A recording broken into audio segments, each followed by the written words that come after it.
وَلَقَدْ خَلَقْنَا الْإِنسَانَ وَنَعْلَمُ مَا تُوَسْوِسُ بِهِ نَفْسُهُ وَنَحْنُ أَقْرَبُ إِلَيْهِ مِنْ حَبْلِ الْوَرِيدِ.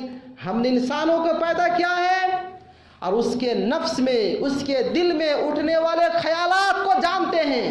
ہمارے دل میں، آپ کے دل میں کیا خیال آ رہا ہے ہم زبان سے ادا کرتے نہیں، اس سے پہلے اللہ تعالیٰ کو معلوم ہوتا ہے. قل، اے میرے نبی آپ کہہ دیجئے، اتنبئون اللہ بما لا یعلم فی السماوات ولا فی الارض، کیا تم اللہ کو ایک ایسی بات بتانے چلے ہو جو بات اللہ کو معلوم نہیں ہے؟ من ذا الذی یشفع عندہ الا باذنہ. کیا ترجمہ ہوگا اس جملے کا؟ ترجمہ کیا ہوگا؟ من ذا الذی، کون ہے، یشفع عندہ، جو اللہ کے پاس سفارش کرے، الا باذنہ، اللہ کے حکم کے بغیر. ارے کون ہے دنیا میں جو اللہ کے پاس اللہ کے حکم کے بغیر سفارش کر سکے؟ یا ایھا الذین آمنوا اتقوا اللہ وقولوا قولا سدیدا یصلح لکم اعمالکم یغفر لکم ذنوبکم ومن يطع الله ورسوله فقد فاز فوزا عظيما. أما بعد فإن خير الحديث كتاب الله وخير الهدي هدي محمد صلى الله عليه وسلم وشر الأمور محدثاتها وكل محدثة بدعة وكل بدعة ضلالة وكل ضلالة في النار. اعوذ باللہ من الشیطان الرجیم. بسم اللہ الرحمن الرحیم. وَلَقَدْ خَلَقْنَا الْإِنسَانَ وَنَعْلَمُ مَا تُوَسْوِسُ بِهِ نَفْسُهُ وَنَحْنُ أَقْرَبُ إِلَيْهِ مِنْ حَبْلِ الْوَرِيدِ. محترم بزرگوں، دوستوں، چھوٹے پیارے بچوں، میں نے آپ کے سامنے سورہ قاف کی آیت نمبر 16 تلاوت کی ہے. اس مناسبت سے آج ہمارا عنوان ہے نواقض الاسلام، یعنی اسلام سے خارج کر دینے والے کام، وہ کام جسے کرنے سے ایک بندہ، ایک مومن اسلام سے الگ ہو جاتا ہے، بلکہ کھلے الفاظ میں یوں کہیں کہ وہ کافر ہو جاتا ہے. جسٹ پہلا جمعہ 31 دسمبر 2021 کو جھومپورہ کی جامع مسجد، اس میں نے اس عنوان کا ایک حصہ رکھا تھا. آج اس عنوان کا دوسرا پارٹ آپ کے سامنے پیش کیا جا رہا ہے. لہٰذا احباب چاہیں یوٹیوب میں پہلا پارٹ اپلوڈ ہے، آپ سن سکتے ہیں. انتہائی اہمیت کے حامل عنوان ہے اور ہم تمام لوگوں کو جاننا بھی چاہیے کہ ہمارا ایمان، ہمارا اسلام محفوظ ہے یا نہیں. کہیں ایسا تو نہیں کہ ہم لوگ یہ سمجھ رہے ہوں کہ ہمارا ایمان محفوظ ہے، ہم پکا مومن ہیں، اور اندر ہی اندر ہم کافر ہو گئے ہوں یا اسلام سے نکل چکے ہوں. تو لہٰذا یہ عنوان تمام لوگوں کے لیے، دنیا کے ہر مسلمان کے لیے، ہر شخص کے لیے ضروری ہے کہ اس عنوان کو سمجھے، پڑھے اور اپنے ایمان کی حفاظت کرنے کی کوشش کریں. سب سے پہلے ایمان کی اہمیت پر ایک آیت سن لیجئے کہ ایمان کی کتنی بڑی اہمیت ہے، تو ہمیں کس قدر اس کی حفاظت کرنی چاہیے. اللہ تبارک و تعالیٰ نے سورہ آل عمران میں ارشاد فرمایا، ان الذين كفروا وماتوا وهم كفار فلن يقبل من احدهم ملء الارض ذهبا ولو افتدى به اولئك لهم عذاب اليم وما لهم من ناصرين.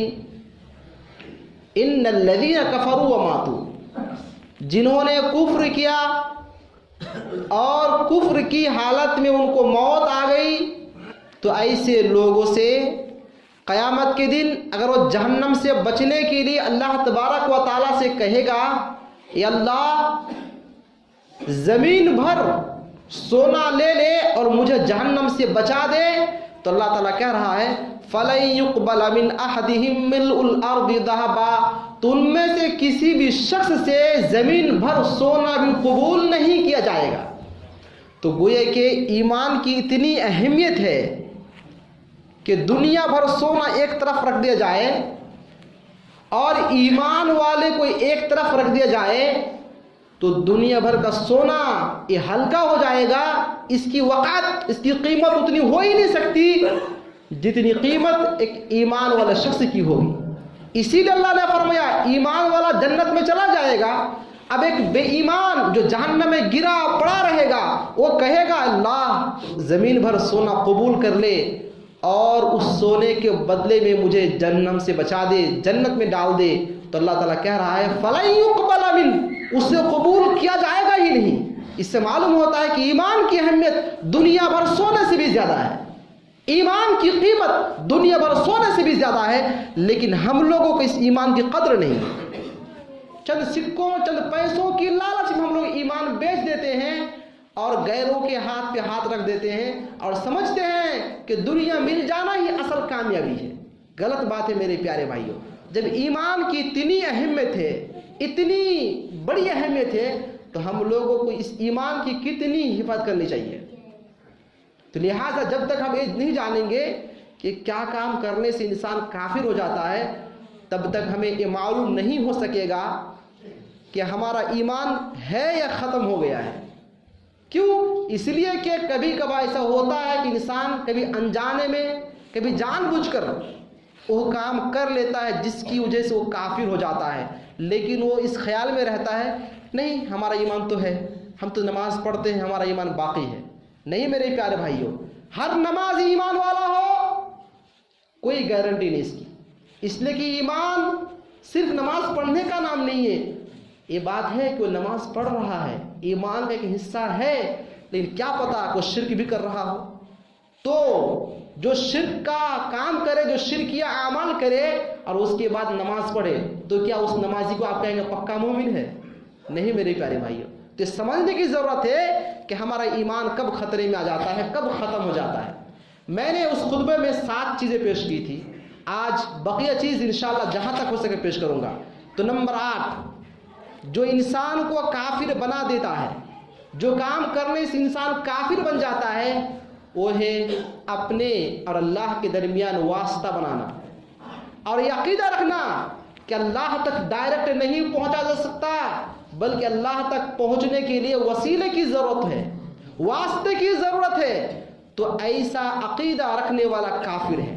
اس کی دلیل سورۃ الانبیاء کی آیت جو حضرت یونس علیہ السلام کے بارے میں اللہ تبارک و تعالی نے فرمایا وَظَنُّونِ إِذْ ذَهَبَ مُغَاضِبًا فَظَنَّ أَن لَّن نَّقْدِرَ عَلَيْهِ فَنَادَىٰ فِي الظُّلُمَاتِ أَن لَّا إِلَٰهَ إِلَّا أَنتَ سُبْحَانَكَ إِنِّي كُنتُ مِنَ الظَّالِمِينَ فَاسْتَجَبْنَا لَهُ وَنَجَّيْنَاهُ مِنَ الْغَمِّ وَكَذَٰلِكَ نُنجِي الْمُؤْمِنِينَ. جب یونس علیہ السلام کشتی میں سفر کر رہے تھے تو لمبا واقعہ ہے، آپ کو مچھلی نے نگل لیا، مچھلی نے آپ کو نگل لیا. اب یونس علیہ السلام مچھلی کے پیٹ سے دعا کر رہے ہیں فنادا فی الظلمات. اللہ تعالیٰ فرما رہا ہے کہ میرا نبی یونس مچھلی کے پیٹ کی اندھیری، پانی کی اندھیری اور پھر دنیا کی اندھیری، 3 اندھیری، 3 تاریکیوں کے درمیان سے پکار رہا ہے لا الہ الا انت سبحانک انی کنت من الظالمین. یا اللہ تیرا کوئی شریک نہیں ہے، تو حقیقی معبود ہے، ظلم میں نے کیا ہے. اللہ تعالیٰ کہہ رہا ہے جب یونس علیہ السلام نے اپنے گناہ کا، اپنے جرم کا جب اعتراف کیا فنجیناہ من الغم، ہم نے ان کو غم سے، پریشانی سے نجات دے دی اور ہم نے اس کو بچا لیا. اب بتائیے پکارنے والا یونس علیہ السلام مچھلی کے پیٹ میں، مچھلی کے پیٹ میں پکار رہے ہیں کس کو؟ اللہ تبارک و تعالیٰ کو. آپ مچھلی کے پیٹ سے پکار رہے ہیں اور اللہ تبارک و تعالیٰ عرش کے اوپر سے سن رہا ہے کہ نہیں. یہ پہ واسطہ کون ہے یا وسیلہ کون ہے؟ اس دعا کو پہنچانے والی ذات کون سی ہے؟ نہیں میرے پیارے بھائیوں. تو لہٰذا اگر ایک عقیدہ رکھتا ہے اللہ تک پہنچنے کے لیے وسیلہ چاہیے، واسطہ چاہیے، تو انہوں نے بہت بڑا گناہ کیا، انہوں نے اسلام سے خارج کر دینے والے کام کا ارتکاب کیا ہے. اور اس سے بڑھ کر اللہ تعالیٰ کی شان میں گستاخی کیا ہوگی کہ آپ نے یہ ثابت کر دیا کہ اللہ تعالیٰ کو مددگار کی ضرورت ہے، اللہ تعالیٰ محتاج ہے, اللہ تک پہنچا نہیں جا سکتا ہے, آپ نے اللہ کی شان میں گستاخی کی ہے, تو اس سے بڑھ کر کیا گستاخی ہوگی میرے پیارے بھائی؟ جبکہ اللہ تبارک و تعالیٰ فرما رہا ہے وَلَقَدْ خَلَقْنَا الْإِنسَانَ وَنَعْلَمُ مَا تُوَسْوِسُ بِهِ نَفْسُهُ وَنَحْنُ أَقْرَبُ إِلَيْهِ مِنْ حَبْلِ الْوَرِيدِ. ہم نے انسانوں کو پیدا کیا ہے اور اس کے نفس میں, اس کے دل میں اٹھنے والے خیالات کو جانتے ہیں. ہمارے دل میں, آپ کے دل میں کیا خیال آ رہا ہے ہم زبان سے ادا کرتے نہیں, اس سے پہلے اللہ تعالیٰ کو معلوم ہوتا ہے. تو پھر یہ کہنا کہ وسیلہ واسطہ کی ضرورت ہے, ڈائریکٹ اللہ تک پہنچا نہیں جا سکتا. جس طرح کے سیڑھی کی ضرورت پڑتی ہے چھت پہ چڑھنے کے لیے, اسی طرح سے اللہ تک پہنچنے کے لیے وسیلہ واسطہ چاہیے. تو یہ عقیدہ شرکی عقیدہ ہے, یہ کفری عقیدہ ہے میرے پیارے بھائیوں. اللہ تعالیٰ کو وسیلہ واسطہ نہیں چاہیے. یہ تھا 8واں کام.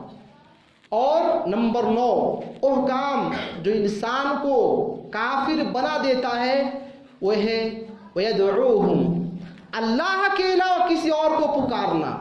اللہ کو چھوڑ کر کسی اور سے مدد مانگیں گے.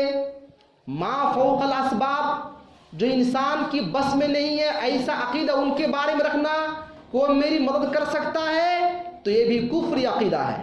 اس کی دلیل اللہ تبارک و تعالیٰ نے سورہ احقاف میں بیان فرمایا وَمَنْ أَضَلُّ مِمَّنْ يَدْعُو مِن دُونِ اللَّهِ مَن لَّا يَسْتَجِيبُ لَهُ إِلَى يَوْمِ الْقِيَامَةِ وَهُمْ عَن دُعَائِهِمْ غَافِلُونَ.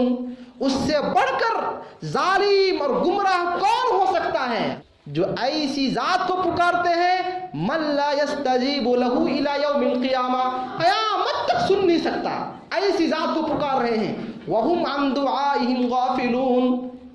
ان غافلوں کا حال یہ ہے, کیفیت یہ ہے کہ ایسی ذات کو پکار رہے ہیں جو ذات ان کی دعا سے بالکل بے خبر ہے, پتہ ہی نہیں اس کو پکار رہے ہیں. بتائیے جو قبر میں سوئے ہوئے ہیں, اب قبر میں کس حالت میں ہیں ہم اس کو بحث نہیں کریں گے. اللہ نے یا تو جنت میں رکھا ہے یا تو جہنم میں رکھا ہے, لیکن بتائیے جو قبر میں سویا ہوا ہے, چاہے وہ ہستی کتنی بڑی ہستی کیوں نہ ہو, اس کو آپ مسجد سے پکاریں, گھر سے پکاریں, کھلے میدان سے پکاریں, ان تک آواز پہنچتی ہے؟ وہ سن سکتا ہے؟ قطعاً نہیں. اسی بات کو اللہ تبارک و تعالیٰ نے فرمایا وَهُمْ عَن دُعَائِهِمْ غَافِلُونَ. جس کو پکار رہے ہیں وہ لوگ ان کی پکار سے, ان کی ندا سے, ان کی دعا سے بالکل بے خبر ہے. اور وَإِذَا حُشِرَ النَّاسُ كَانُوا لَهُمْ أَعْدَاءً وَكَانُوا بِعِبَادَتِهِمْ كَافِرِينَ. جب ان لوگوں کو, بلکہ پوری دنیا والوں کو قیامت کے دن ایک میدان میں جمع کیا جائے گا, سب کے سب جمع ہوں گے, تو اللہ تعالیٰ فرما رہا ہے دنیا میں جس کی عبادت کرتا تھا, جس کو پکارتا تھا, کل قیامت کے دن کیا کریں گے؟ وہ تمام کے تمام معبودان کہیں گے ما کنتم ایانا تعبدون, اے بھاگ, ہماری عبادت تم نہیں کرتے تھے, چلے جا, ہم نہیں جانتے ہیں تم کب ہمیں پکارے, کب ہماری مدد کیا, ہمیں نہیں معلوم ہے. تو وَإِذَا حُشِرَ النَّاسُ كَانُوا لَهُمْ أَعْدَاءً, جب تمام لوگوں کو جمع کیا جائے گا تو جس کو اس دنیا میں پکارا جا رہا تھا, چاہے نبی ہو, چاہے فرشتوں ہو, چاہے ولی ہو, چاہے پیر ہو, کوئی بھی ہو, یہ تمام کے تمام لوگ كَانُوا أَعْدَاءً, دشمن بن جائیں گے اور کہیں گے تم ہماری عبادت نہیں کرتے تھے, ہمیں پتہ نہیں, بھاگ. تو بتائیے یہ دنیا میں بھی گمراہ اور قیامت کے دن بھی وہ بے سہارا ہو جائے گا. صحیح مسلم کی حدیث, اللہ کے رسول ارشاد فرماتے ہیں, اللہ تبارک و تعالیٰ نے فرمایا, حدیث قدسی ہے, کیا ہے؟ اللہ تعالیٰ کہہ رہا ہے انا اغنی الشرکاء یعنی شرک, میں شرکاء کے شریک سے بالکل بے نیاز ہوں, مجھے کسی کی شرک کی ضرورت نہیں ہے. ترکتہ وشرکہ, میں اس بندے کو بھی چھوڑ دیتا ہوں اپنے حالت پر اور اس کے اس عمل کو بھی چھوڑ دیتا ہوں. یعنی قیامت کے دن اس عمل کا بدلہ نہیں ملنے والا ہے, اور جو اللہ کے ساتھ شریک کر رہا ہے ان کا ٹھکانہ جہنم ہونے والا ہے. تو یہ کہنا کہ اللہ تبارک و تعالیٰ تک پہنچنے کے لیے وسیلہ چاہیے, یہ بھی شرک عقیدہ ہے. نمبر 8. نمبر 9, اگر کوئی اللہ کو چھوڑ کر کسی اور کو پکار رہے ہیں مدد کے لیے, کسی اور کام کے لیے, کسی اور حاجت کے لیے, تو یہ بھی کفری عقیدہ ہے. یہاں پر ایک چیز کی وضاحت کر دینا بالکل ضروری ہے, وہ یہ ہے کہ ہم لوگ کہیں پکارتے ہیں امی کو, کبھی ابو کو, کبھی بھائی کو پکارتے ہیں, بھائی یہ کام کر دو, یہ مدد کر دو, موبائل لا دو, کھانا لا دو, تو کیا شرک ہے؟ نہیں, یہ تحت الاسباب ہے، سامنے موجود ہے تو کام کر سکتا ہے۔ اللہ کے رسول نے بھی صحابہ کرام سے ایسی مدد لی ہے، اللہ کے رسول نے اپنے اہلیہ سے، اپنے گھر کے لوگوں سے اس طرح کے کام آپ نے لیا ہے، لہذا یہ جائز ہے۔ تو یہ مغالطہ میں ڈالنا کہ دیکھو غیر اللہ کا پکڑنا شرک کہہ رہا ہے، اور پھر اپنے گھر میں بولتا روٹی لکھاؤ، چاول لکھاؤ، تو یہ چیز تحت الاسباب ہے۔ جو فوق الاسباب ہو، جو دور ہو، جس کو سنا نہیں جا سکتا، جو سن نہیں سکتا، اس کو پکارنا اور شرک کی عقیدہ ہے۔ تو نمبر 9۔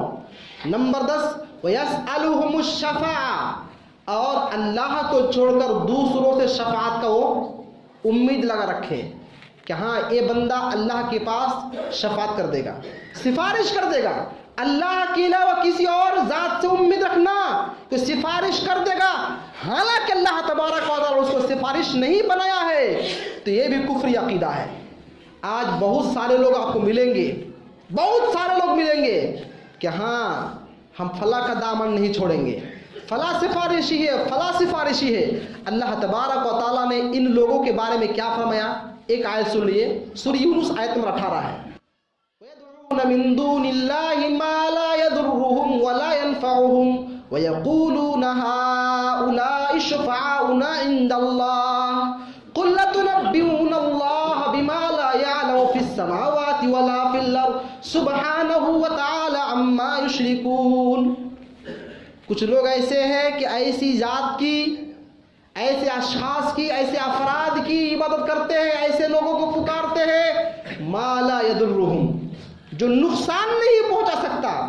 کچھ سمجھ میں آ رہا ہے کہ نقصان نہیں پہنچا سکتا، یعنی ایسے معبود ہے کہ اس کی عبادت اگر چھوڑ بھی دے گا تو عبادت چھوڑنے پر عابد کو سزا نہیں دے سکتا، ولا ينفعهم، اور اگر اس کی وہ پوجا کرے گا، اس کو پکارے گا تو عبادت کرنے کی وجہ سے نفع بھی نہیں دے سکتا۔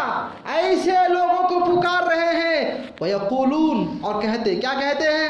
هَٰؤُلَاءِ شُفَعَاؤُنَا عِندَ اللَّهِ، ارے ہم اس کی عبادت تھوڑے کر رہے ہیں، اس لیے کر رہے ہیں تاکہ اللہ کے پاس سفارش کر دیں گے۔ ایسی بات آپ لوگ سنتے ہیں نا، اس لیے ہم اس کو پکارتے ہیں تاکہ یہ اللہ کے پاس سفارش کرنے لگے۔ اللہ تعالیٰ نے اس عقیدے پر ایک کامنٹ کیا اور کہا قل، اے میرے نبی آپ کہہ دیجئے اتنبئون اللہ بما لا یعلم فی السماوات ولا فی الارض، کیا تم اللہ کو ایک ایسی بات بتانے چلے ہو جو بات اللہ کو معلوم نہیں ہے، نہ ہی زمینوں میں سے نہ آسمانوں میں سے کوئی معلوم نہیں اللہ کو، کیا تم اللہ کو ایسا علم دینے چلے ہو؟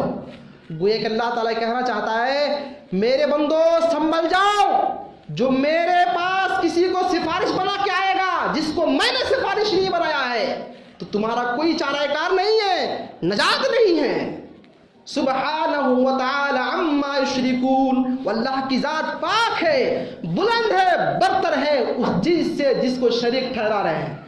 ایسے لوگ عوام میں ہے کہ نہیں ہے، معاشرے میں ہے کہ نہیں؟ بتائیے گا کہ ہاں ہم اس کو اس لیے پوچھتے ہیں، اس لیے پکارتے ہیں تاکہ سفارش کرے اللہ کے پاس۔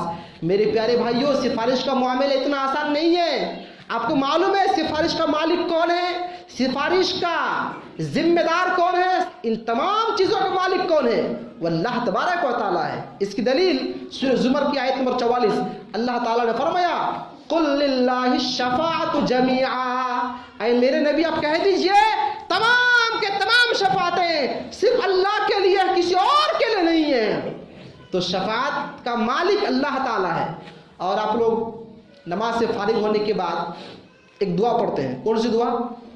اللہ لا الہ الا ہو الحی القیوم، آیت الکرسی پڑھتے ہیں نا، اس میں ایک جملہ ہے من ذا الذی یشفع عندہ الا باذنہ، کیا ترجمہ ہوگا؟ اس جملے کا ترجمہ کیا ہوگا؟ من ذا الذی، کون ہے، یشفع عندہ، جو اللہ کے پاس سفارش کرے، الا باذنہ، اللہ کے حکم کے بغیر۔ ارے کون ہے دنیا میں جو اللہ کے پاس اللہ کے حکم کے بغیر سفارش کر سکے؟ اللہ اکبر۔ انسان کا دل دہل جائے، جسم میں کب کبھی طاری ہو جائے، بس غور کر لے اللہ کے پاس کون ہے، اللہ کے علاوہ کوئی بھی سفارش کر سکے اللہ کے حکم کے بغیر؟ تو پھر کہنا کہ سفارش کرے گا، اس کو سفارشی بنا رہے، غلط عقیدہ ہے۔ اور سفارش کون کریں گے؟ ایرو غیرو نتھو پتھو، پڑھ لیجئے سورہ نبا،